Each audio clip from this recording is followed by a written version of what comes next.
Station, this is Houston. Are you ready for the event? Houston Station, we are ready for the event. Cosmopolitan.com, this is Mission Control Houston. Please call station for a voice check. Station, this is Emma Barker with Cosmopolitan.com. How do you hear me? Hi, I've got you loud and clear. Hello from the International Space Station. Hello. So we're good to go along with questions?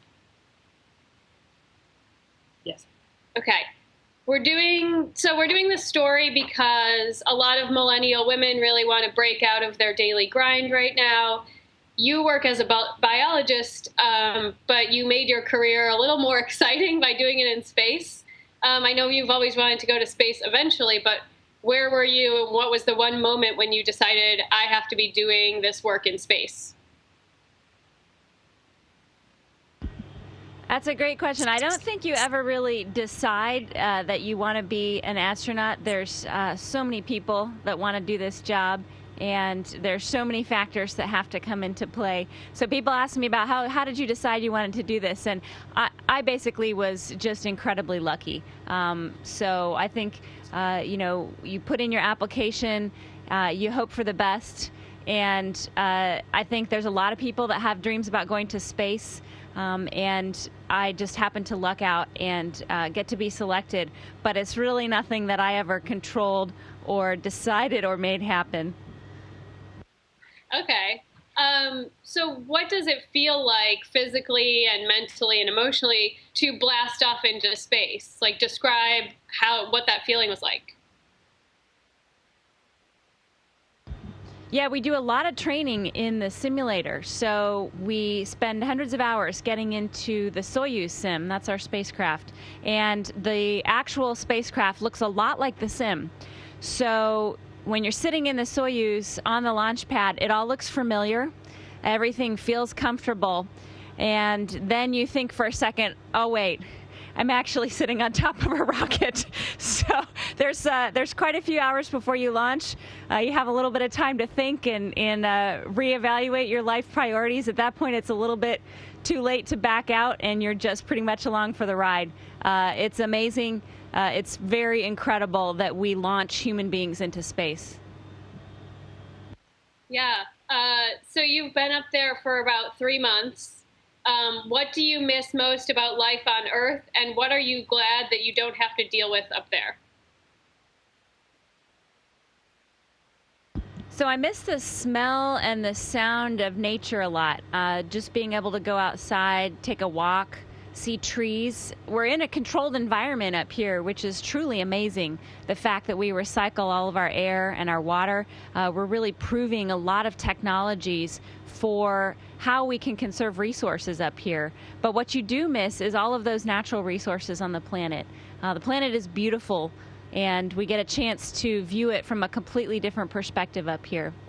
One thing that I'm pretty glad I'm missing, frankly, is the U.S. election season. It's a little nice to be off the planet right now. That's great. What is something that you can do when you're weightless that no one on Earth realizes that you can do? Well, you probably know that we can float, but I don't know if you know that we can walk on walls. I was practicing this the other day. So you can walk up the wall if you go incredibly slowly. The thing that I've been the most interested in is how fluids behave in microgravity. You get all of this, when fluids are in free float, you get all of these different dynamic properties. And one of the things that you can do in weightlessness is actually take a look at how fluids are behaving. And I think we're getting quite a bit of science out of some of these investigations that we're doing up here on fluid behavior. What has been your scariest moment in space? I wouldn't say that we really have scary moments up here. We train incredibly hard, and we simulate a lot of really, I think, what would seem to most people to be very scary situations. For example, launch, doing a spacewalk, depressurizing to absolute vacuum, when we did some training with the Navy, they strap you into a helicopter simulator, flip you upside down, dunk you in a pool, and you basically drown for a couple minutes until you can rescue yourself. So you do a lot of these kinds of training events really to overcome your fear and to be able to operate in any kind of situation. We have to be able to respond to an emergency up here. So fear, being scared, that kind of response doesn't serve you particularly well in an operational environment, and we basically just train it out of people. Okay. Well, I imagine there are still some stressful moments. So what do you do to unwind when you're up there? Do you read books? And how does that compare to what you do at home? Yeah, so up here we have the world's most amazing television set, which is a window with a view of the planet. So I have to say there's a lot of activities that I do at home that I really don't want to even do up here, because that's time that we could be spending looking at the planet or taking photos or seeing what's happening in the world around us as we're all in free fall. The entire station is in free fall. So we talk about weightlessness and microgravity, but really what it is we're constantly falling, and all of these objects, even this microphone here, is falling with me. And so you end up just doing experiments about what happens to physics, what happens to biology in free fall. So it's a lot of experiments and a lot of looking out the window. That must be such a weird feeling. I imagine space might kind of like change your mindset a little bit. Have you hatched any really great ideas while up there that you plan to execute when you get home? Or has space like impacted your creativity at all? Yeah, I'm a scientist, so I'm not necessarily sure I can lay claim to a whole lot of creativity, but it has impacted my ability to think about ways that we might do future experiments up here. Actually seeing all of these changes has been spurring a lot of ideas for me about the kinds of research that we might do going forward. And I do have to say it changes your perspective a lot to be able to look out the window and see the planet.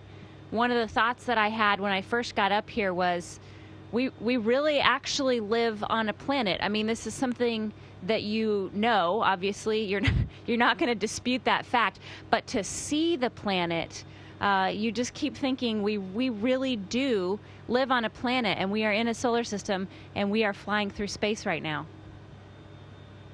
So amazing. Does being in space feel like an escape from your kind of like daily life or the life that you had back on Earth? I wouldn't say it's an escape. It's really what we're trained to do. So we train for years before we fly. We practice all of the kinds of activities and experiments we do up here. So we train for hundreds of thousands of hours on the ground. So really it actually feels quite normal. It feels like everything that I've been doing for the last 7 years. It just is all truly in low Earth orbit this time instead of a simulator in one of our buildings at NASA. Cool. So one quick experiment for us, an astronaut that we interviewed before said that it's really hard to wash your hair in space, and so she uses a lot of dry shampoo. And I was wondering if you could show us how it works to use dry shampoo up there. Yeah, so not sure where you got that information. We really don't have dry shampoo up here. That's particulate that would float. You wouldn't be able to really control it. So we can wash our hair. We do that a little bit less. We like to conserve water up here.